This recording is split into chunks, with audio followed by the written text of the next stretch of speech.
mi a nevem és ki vagyok, az nem érdekes. Lehetek ismert vagy senki, nem változtatna semmin. Nem panaszkodni jöttem, mégis sok dolog van, ami nyomja a lelkem. Néha éjjelente visszatérnek azok a szörnyű rémálmok. Egyedül, magányosan, míg mások minden egyes apró mozdulatomat figyelik és kinevetnek. El akartam bújni mindenki elől, csak egyedül akartam lenni. Nem egyszer fordult meg a fejemben, hogy végleg eltűnjek.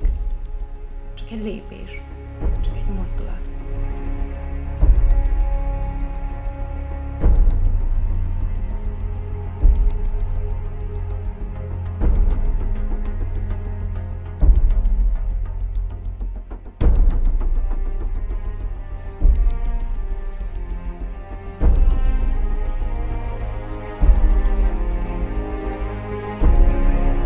Örülök, hogy gyáva vagyok. Ha bátor lettem volna, nem tudnám, mennyien álltak mögöttem és mellettem.